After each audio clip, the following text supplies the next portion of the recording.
শুভকামনা নিয়ে একটা গল্প বলে আমি 6 নম্বরে যাচ্ছি। এক লোক মাগরিবের নামাজের আগে তার বন্ধুর জন্য দোয়া করতেছে, আল্লাহ আমার বন্ধুকে তুমি একটা সুন্দরী, রূপবতী, গুণবতী, নেককার, মুতিয়া, কানেতা, জামিলা, রায়া একজন রূপবতী নেককার স্ত্রী দাও আল্লাহ। কতদিন ধরে তার বিয়েটা ঝুলে আছে, আল্লাহ তুমি ব্যবস্থা করে দাও, সুন্দরী নেককার আল্লাহওয়ালা। তো সে তো তার বন্ধুর জন্য প্রাণ ভরে দোয়া করতেছে, আর তার স্ত্রী ওয়াইফ পাশেই ইফতারি রেডি করতেছিল। এই দোয়া শুনে মহিলা তো তেলে বেগুনে জ্বলে উঠছে, দৌড়ে আসে বলছে, এই তুমি কিসের দোয়া করো, রাখো। সে বেচারা মোনাজাতের মধ্যে তো ভরকে গেছে, ভয় বলে কি হইলো, আমি তো দোয়া করতেছি আমার বন্ধুর জন্য।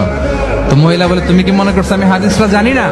অন্যের জন্য কোন ভালো দোয়া করলে আগে যেটা নিজের জন্য কবুল হয়, তুমি মনে করছো আমি জানি না? তুমি ভাবছো হাদিস শুধু তুমি একা জানো, আমি জানি না? না, কি সব দোয়া করে এগুলা?